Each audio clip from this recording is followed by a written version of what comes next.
It was 6:45 a.m. when I sprinted toward my garage in a pressed suit, coffee in one hand and portfolio in the other, only to slam to a dead stop as my stomach dropped. Her car. Again. Karen's rust-red SUV sat arrogantly parked across my driveway like it paid rent there. And I had exactly 10 minutes to make it to the most important job interview of my life. I stood there blinking at her license plate, the one that smugly read GR8 Life, while my brain tried to reboot. It was like déjà vu mixed with rage. I had begged her, pleaded, left polite note, even went to the HOA. And yet, here it was, her metallic monument to entitlement, blocking my way to a six-figure salary. I just stared, heart pounding, realizing one undeniable truth.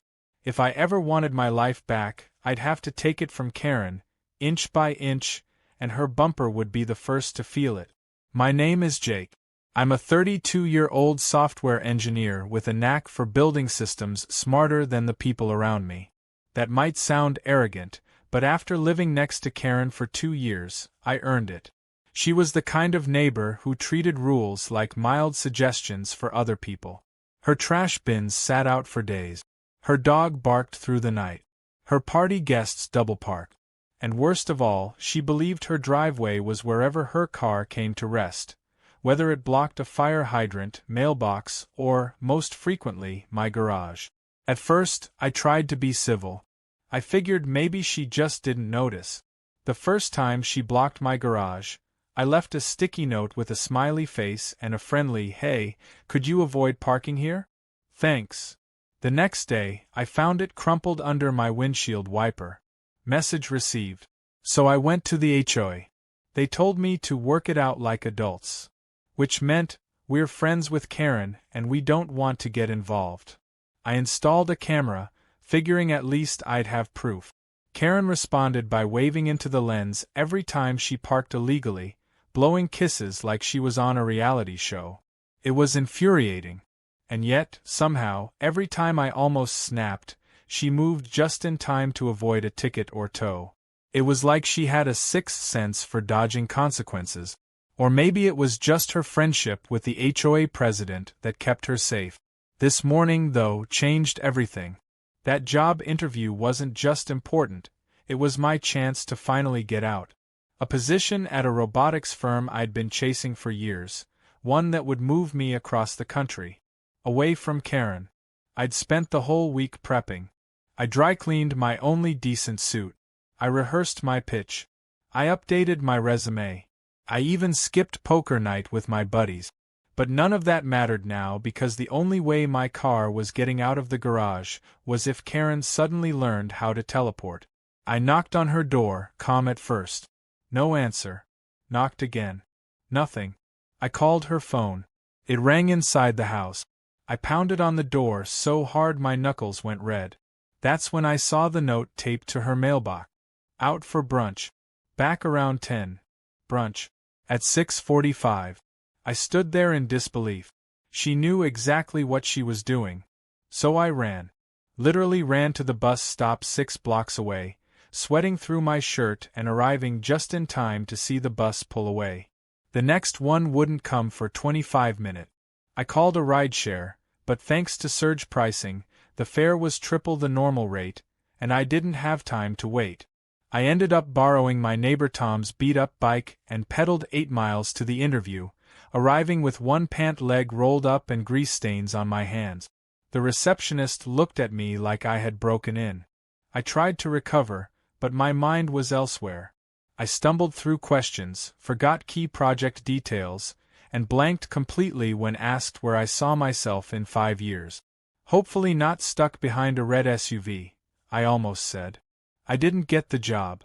I got home that afternoon, sat on my porch, and stared at my garage door like it had betrayed me. Karen's SUV was still there. Still smug. Still unmoved. I wasn't even angry anymore. I was done. Something inside me clicked. If she wanted to play dumb, I would give her a lesson in smart. I wasn't just going to complain. I was going to out-engineer her. That night, I opened my laptop and pulled out my old Raspberry Pi. I made a list. custom motor control, proximity detection, mechanical dampening, failsafe. Karen thought this was a game. She thought she could keep blocking my life without consequence. What she didn't know was that she'd just started a war, and my garage was about to become a weapon. Over the next few days, I poured every ounce of frustration into my project. I worked through the night, soldering components, coding logic sequences, testing actuator strength on a mock garage panel I built in my basement. I didn't want to damage her car, at least, not enough to be illegal. But I did want to send a message. One she couldn't ignore. The garage would sense obstruction. It would open slowly, then gently bump whatever was in the way. Just enough force to be felt. Just enough contact to leave a mark. The best part? To anyone watching, it would look like a simple mechanical error. Nothing malicious. Nothing that could be traced. But to Karen, it would be personal. On the 5th night, I finished calibration and installed the system. I tested it with a trash bin, then a large cardboard box. Both fell over exactly as planned. No damage to the garage. No weird sounds. Just a soft push forward, like a cat nudging a cup off the edge of a table. I smiled. It was ready. All I had to do now was wait. And I didn't have to wait long. The very next morning, there it was. Her SUV back in position. I set my coffee down, walked to the control panel, and pressed a button. The garage whirred to life. The sensor engaged. The door began to open. I watched through the camera feed as it moved forward and tapped. Her bumper jerked slightly. A moment later, her car alarm erupted in a glorious shriek. Karen came rushing out of her house in a bathrobe and slippers, screaming like a banshee. I emerged from my door, blinking innocently. "What the hell was that?" she shrieked, pointing at the garage like it had assaulted her personally. "Looks like a mechanical issue," I said. "Could be a sensor glitch. Happens sometimes." She walked over and examined her bumper, which now had a long, faint white streak across the rear. Her jaw dropped. I didn't laugh. I didn't smirk. I just sipped my coffee and asked if she wanted the number for a good body shop. She stormed off without answering. But I knew. I had gotten to her. And this was only the beginning. Karen had made my life a joke. Now I was going to make sure every time she parked in front of that garage, she'd wonder whether it would cost her another inch of paint. The satisfaction from watching Karen storm off that morning still hadn't worn off by the time I got home from work. The faint streak of white paint left on her bumper was like a victory banner to me, even though I'd played it off like an accident. For the first time in weeks, I felt like I had some control back. I hadn't yelled, I hadn't threatened, and I hadn't even broken anything. I'd used her own arrogance against her. But knowing Karen, this wouldn't be the end of it. That SUV was more than just a vehicle, it was her power symbol, her mobile throne.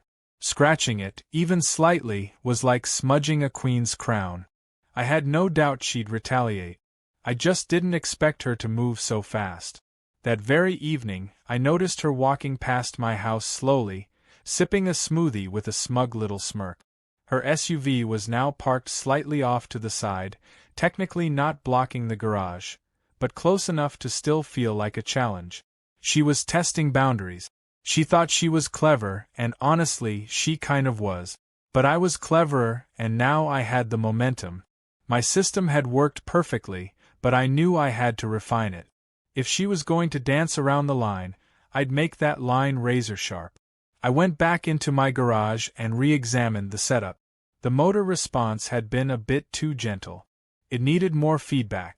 If her SUV was just barely in the way, it might not trigger at all.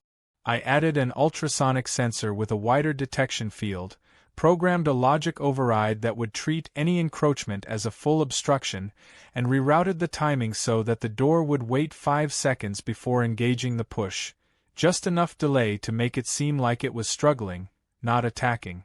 I tested again, this time using a metal folding chair, then an old mini fridge I'd been meaning to throw out. The garage gave both a solid nudge.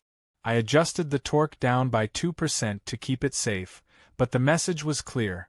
Anything in its way would be moved. The next morning, she was back in full force. SUV front and center, right up against the garage door again. I didn't even have to guess why.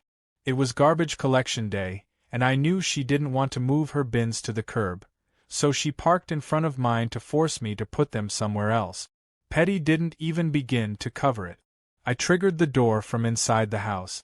I watched through the camera feed as the door slowly opened, bumped her bumper, and once again triggered that glorious alarm. This time she was ready.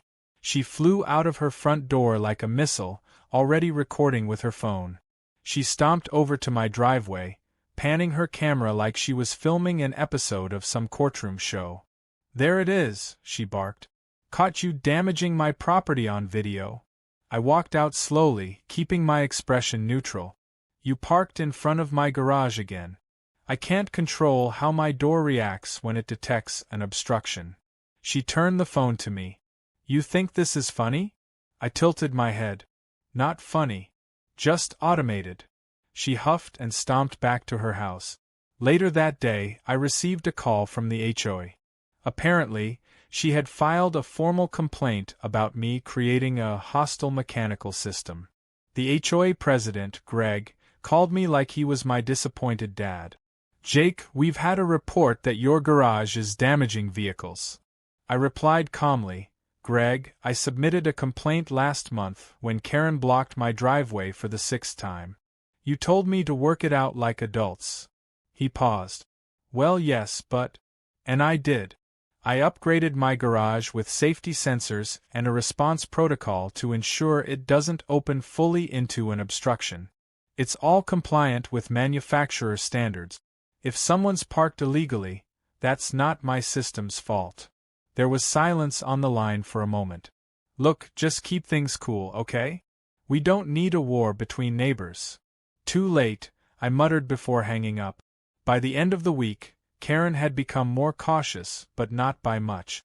She started parking her SUV just far enough to avoid contact, but still close enough to make my parking difficult. And then came the escalation. One morning, I found all 4 of my tires deflated. Not punctured. Just carefully, deliberately flattened. It couldn't have been an accident. The air valves had been loosened just enough to leak overnight. I checked my camera footage, only to find the feed had cut out around 2 a.m.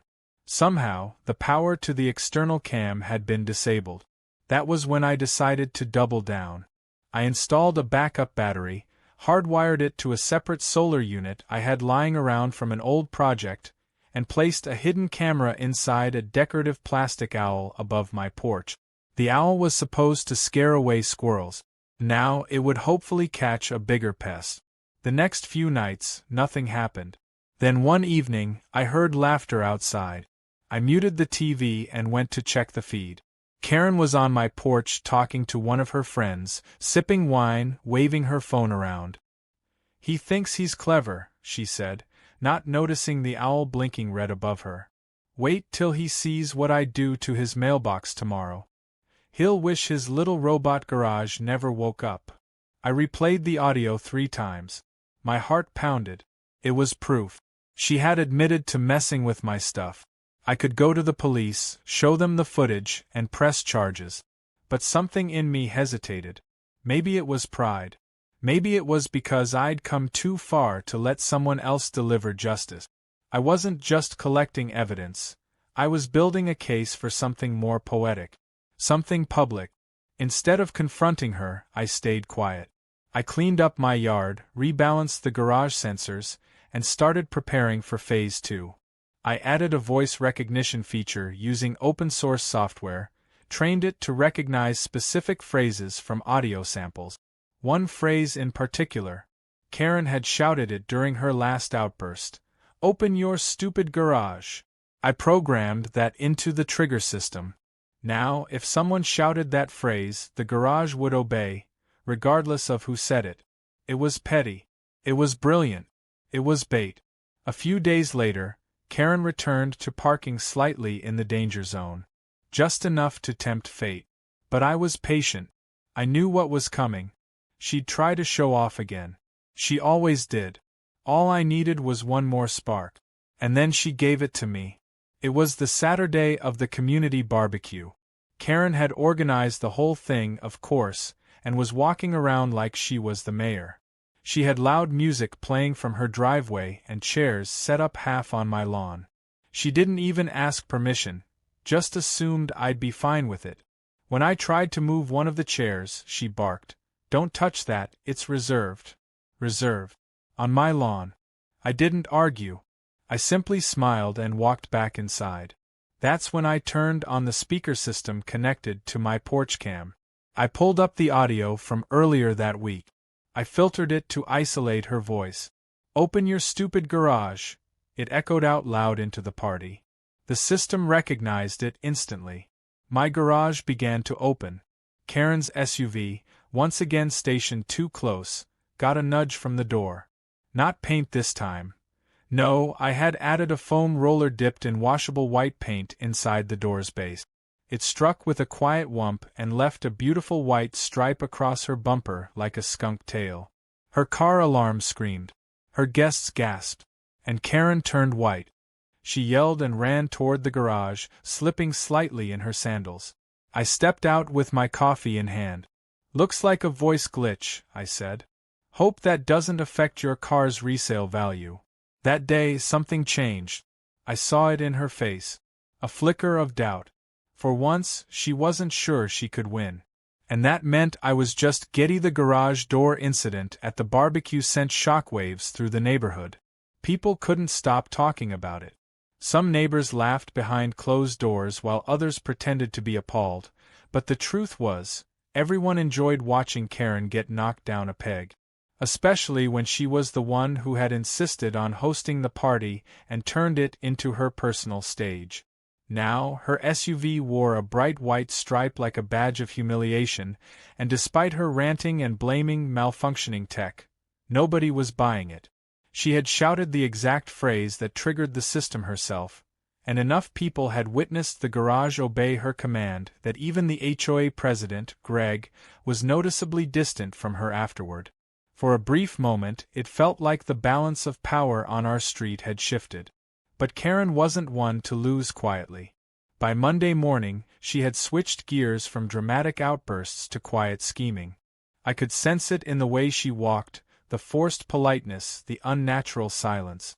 She stopped confronting me directly, which was almost more unsettling. And then small things started going wrong.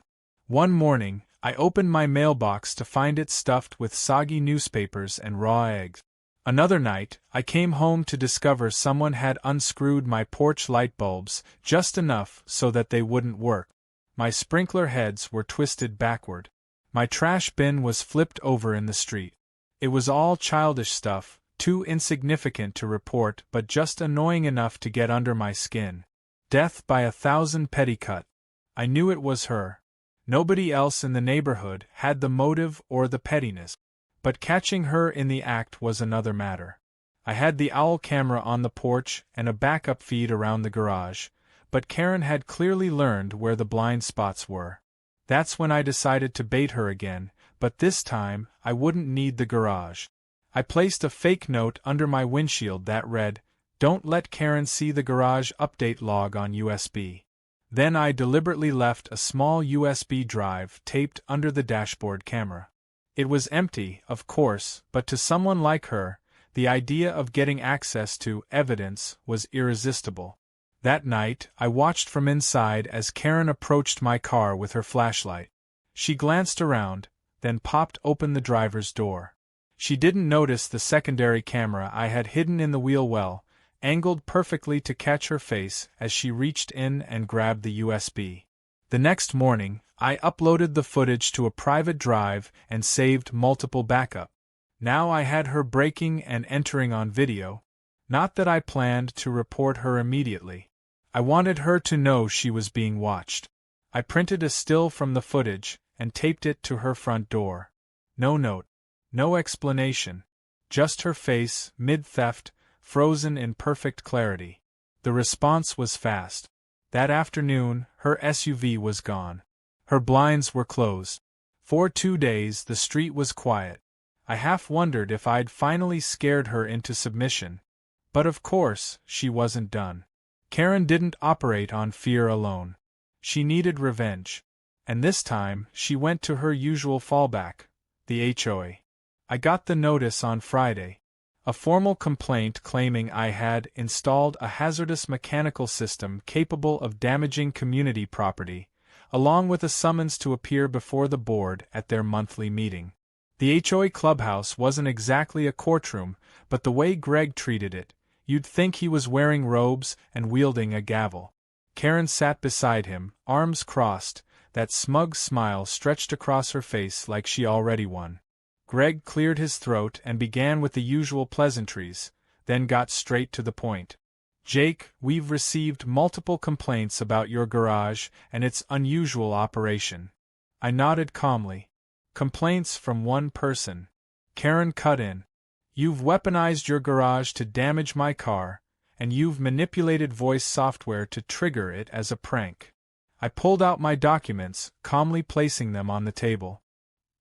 Here's a full schematic of the garage modifications, a video of the calibration process, and a log showing the voice command was issued by you, not me. The system is compliant with all HOA codes and safety regulations. It's programmed to stop if it encounters more than 6 pounds of resistance. And I'd like to submit this as well. I handed Greg a USB drive. It contains video of Karen unlawfully entering my vehicle and stealing property. Greg paused. The entire room was silent. Karen's face twitched. I didn't steal anything, she hissed. The footage shows you opening my door and removing an item, I replied. Whether you returned it or not, it's still a crime. I haven't reported it to the police yet. I wanted to give the HOA a chance to see how serious I am. Greg leaned back, visibly uncomfortable. He knew this had gone too far. He mumbled something about needing to review the footage privately, and called an early end to the meeting. Karen stormed out without a word. I walked out behind her, not saying anything, but I could tell the control she had was slipping. Over the next few days, something interesting happened. Other neighbors started reaching out to me, not to complain, but to share stories. One woman told me Karen had yelled at her kids for riding scooters too close to her driveway. Another man said she filed a noise complaint against his backyard piano lessons. One neighbor, a sweet elderly man named Mr. Jensen, revealed that Karen once threatened to sue him over a tree branch that leaned slightly over her fence. 4 years, everyone had just put up with her nonsense. But now that someone had stood up to her, the tide was turning. I began collecting these stories. Not to use them, but to understand the pattern. Karen thrived on intimidation and fear of escalation. She made people feel like any pushback would invite legal trouble or community drama. But when you fought back with evidence, logic, and a calm tone, she lost her grip.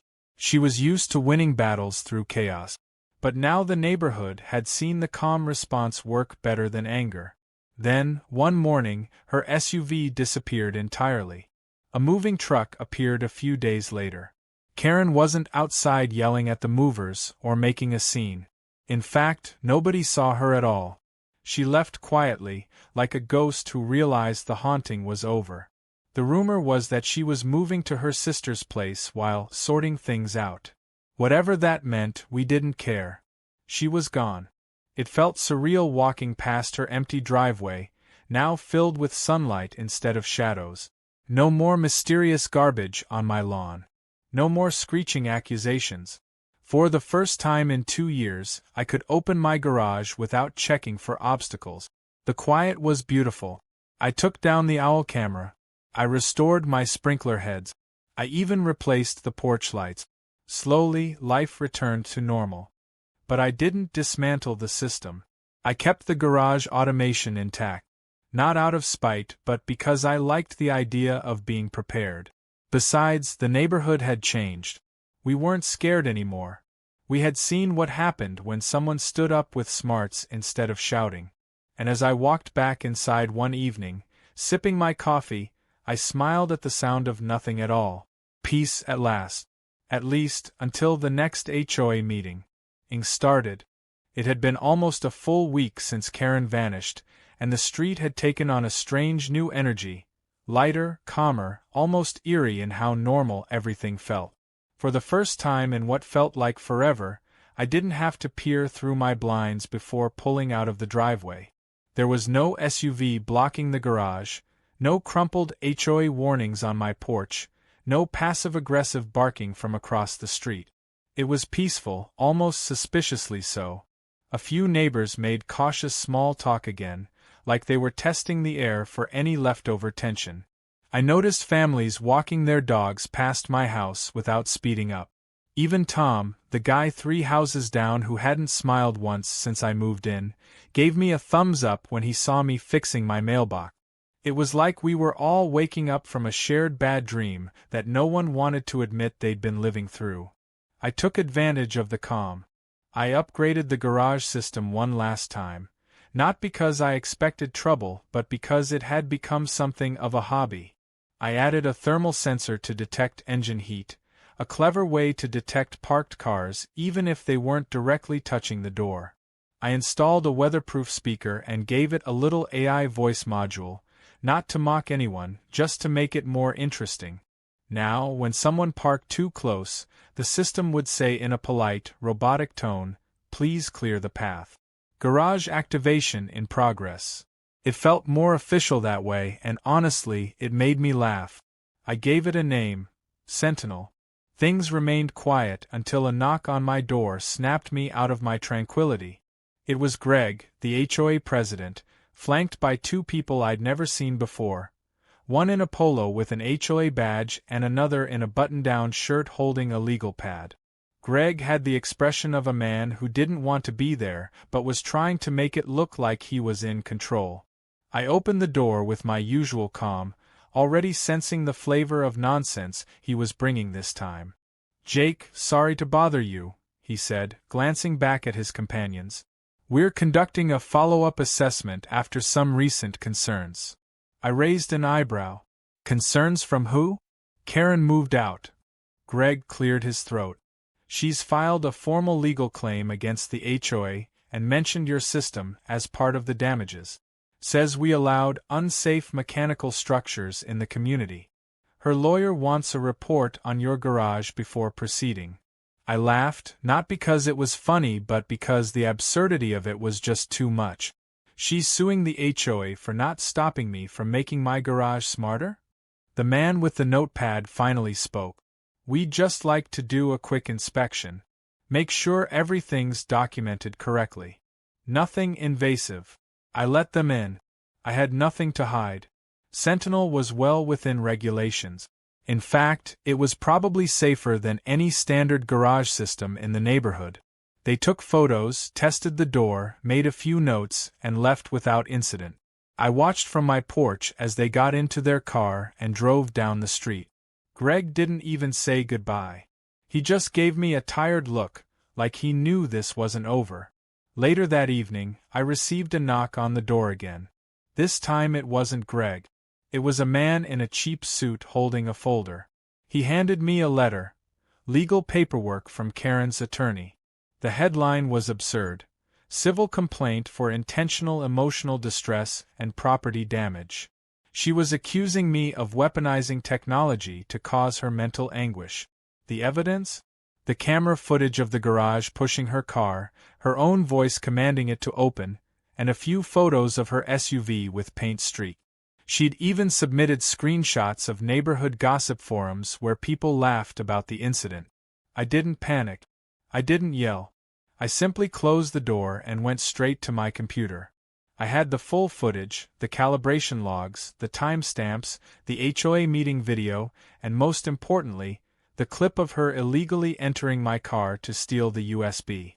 I packaged everything neatly into a response file and called my cousin, who just so happened to be a paralegal for a top-tier law firm.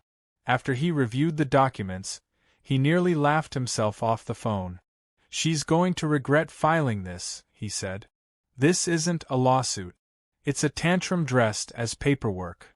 Still, I prepared like it was war. I submitted my counterclaim, citing harassment, trespassing, and false allegations. I attached every shred of proof I had and filed an injunction to prevent further legal contact unless it went through the court. A few days later, I got word back. Her case had been flagged as frivolous. The judge scheduled a hearing to address it, but the tone in the response made it clear this was not going to end well for her. When the court date arrived, I walked in with a flash drive in my pocket and zero nerve.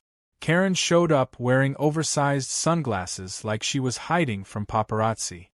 Her lawyer looked bored, clearly realizing this wasn't going to go his way. As the judge reviewed the footage, he stopped it 3 times to ask clarifying questions. Once when Karen shouted at the garage. Again when she approached my car. And a 3rd time when she stood at the HOA meeting claiming I had hacked her vehicle using the garage door. The judge leaned forward, hands clasped. Ms. Larson, you are asserting that Mr. Grayson used a voice-activated garage system that you triggered on your own, while illegally parked, to intentionally distress you? Karen stammered something about provocation and manipulation. The judge just sighed. Ma'am, not only is this not a valid claim, but your actions indicate repeated provocation and harassment of your neighbor. This court finds no grounds for damages. Case dismissed with prejudice. But it didn't end there. The judge looked to me next. Mr. Grayson, would you like to pursue your countersuit? I nodded once. Calm. Measured. Yes, Your Honor. The court awarded me damages for legal fees and emotional stress caused by Karen's harassment. It wasn't a fortune, but it was enough to cover the upgrades to Sentinel and then some. Karen stood frozen as the judge finalized the ruling. Her lawyer packed up quietly, already moving on to his next case. She didn't even look at me as she left the courtroom. That alone was victory. News spread quickly back in the neighborhood. The once feared Karen had been shut down in court and ordered to stay at least 50 feet from my property. People congratulated me like I'd won a championship. The couple across the street left a pie on my porch. Tom invited me to poker night. Even Greg emailed me an awkward apology, attaching a PDF of revised HOA guidelines now inspired by recent events. A week later, the house Karen had rented went up for sale. She didn't come back to pack her things. A moving crew did it for her. No tears, no farewells. She was gone, and with her, the storm that had clouded our cul-de-sac. I stood on my porch watching them load the last of her stuff, Sentinel humming quietly in the background, and I felt a rare kind of peace. I didn't build a garage system to start a war. I built it because I was tired of being ignored. I was tired of asking politely while being treated like I didn't matter. But now, the silence that followed her departure wasn't just quiet, it was respectful. I had made my point, not with yelling or threats, but with precision, intelligence, and timing. And in the end, that mattered more than any confrontation ever could. The days that followed Karen's final departure felt like an entirely different life. The air was lighter, the neighborhood quieter, and the tension that had once clung to every porch and driveway seemed to dissolve overnight. The cul-de-sac, which had once felt like a battlefield of petty standoffs and silent resentment, now felt like a real community. People were friendlier, more open, even talkative. I had neighbors stopping by just to say hello, as if they were testing their own freedom to exist without fear of being scolded or dragged into a complaint. It was strange how much one person could change the tone of a whole street, and even stranger how quickly it all shifted once she was gone. I continued to tinker with Sentinel, not out of paranoia but because it had become something of a passion project. With the lawsuit behind me and the counterclaims settled in my favor, I had a little extra cash and a lot more peace of mind. I upgraded the voice module, added a motion-activated greeting, and fine-tuned the system to identify registered license plates. Now when I pulled into the driveway, the garage would announce, "Welcome back, Jake," in a calm, digital voice. It wasn't necessary, but it gave me a strange sense of control, something I hadn't felt in a long time. Control over my own space. Control over the chaos that used to define my mornings. Neighbors started asking questions, curious about the tech. At first it was casual. "How'd you get that garage to talk?" Or, "Was that really just a Raspberry Pi?" But then it turned into admiration. A couple of them asked if I could help them install similar systems, especially after word got out about how Sentinel had quietly defended my property without ever causing real damage. The story had become a sort of local legend, equal parts revenge tale and tech marvel. I helped a few people set up basic versions of it. Nothing weaponized, of course, just safety features, motion alerts, and automated closures. But I could see it made people feel more secure. That's when something unexpected happened. I got an email from a mid-sized smart home company that had somehow caught wind of the garage system through a neighborhood Facebook group. They were interested in discussing a potential product partnership. They liked the idea of a customizable garage system that could detect obstructions and respond with intelligent logic. I was skeptical at first, assuming it was some corporate fishing trip, but after a few calls and a demonstration, it became clear they were serious. They wanted to build a prototype based on Sentinel and were offering a consulting contract. It wasn't just a side project anymore, it was an opportunity. The irony wasn't lost on me. Karen, who had once tried to weaponize the HOA against me, had inadvertently launched the most promising career pivot I'd had in years. All the frustration, the setbacks, the humiliation of being blocked in and ignored, it had driven me to build something useful, something people actually wanted. And the company's offer wasn't small either. A 6-month trial contract, full design autonomy, and the potential for licensing if the product went commercial. I signed the deal with a grin on my face, remembering the morning I missed that job interview because of her SUV. Life had a funny way of circling back. I celebrated with a quiet night at home, grilling in the backyard while Sentinel announced random weather updates just because it could. A few neighbors came by for burgers, something that had never happened before. Tom brought beer. Linda brought a salad. Mr. Jensen brought a folding chair and a bag of peanut. It wasn't a party. It was better. It was easy, honest connection. The kind you didn't realize you missed until you finally had it again. Someone made a joke about installing a Sentinel system on the HOA clubhouse. Everyone laughed, even Greg, who had finally stopped pretending to be in charge of everything and just enjoyed being part of the neighborhood. But of course, nothing stays perfect forever. One morning, as I was leaving for the grocery store, I saw a new car idling in front of the old Larson property. A sleek black sedan with tinted windows and temporary plate. A woman stood at the gate, clipboard in hand, sunglasses perched on her head. She was speaking into a Bluetooth headset, pacing slowly, observing the house like it was under inspection. I didn't think much of it at first. Probably a realtor. But something about her posture made me slow down.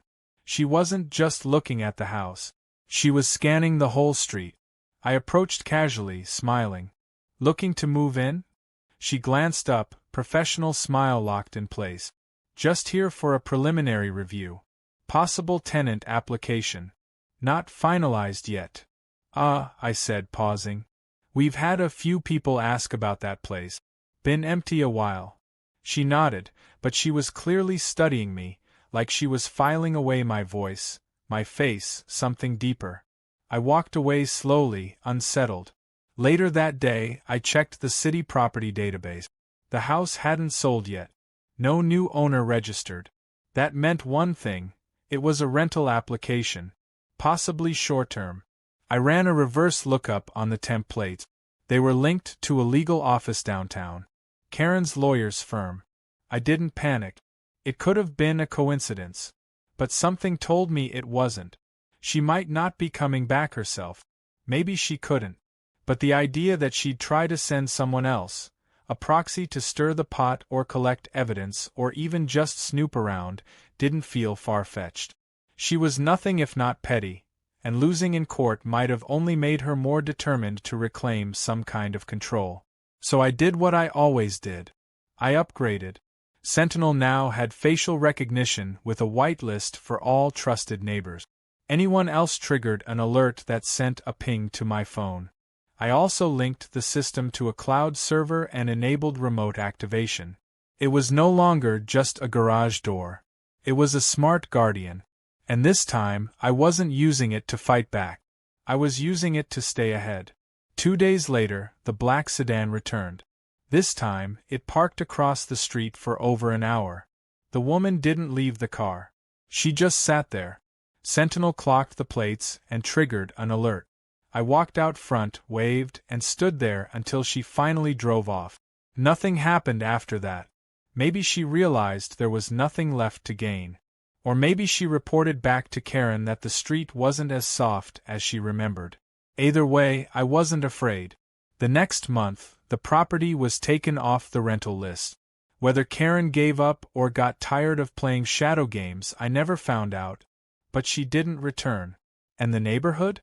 It kept healing. Greg stepped down from the HOA and was replaced by someone who actually listened. Kids played basketball in the street again. Front lawns were more relaxed. We weren't afraid to exist anymore. One evening, as I pulled into the driveway, Sentinel greeted me with its usual line. "Welcome back, Jake."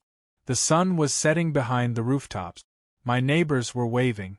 And the garage door opened smoothly, no threats, no resistance, no battles. Just open space and quiet certainty. That was the revenge. Not the paint stripe or the court win or even the tech upgrade. The real revenge was peace. And after everything, I finally had it.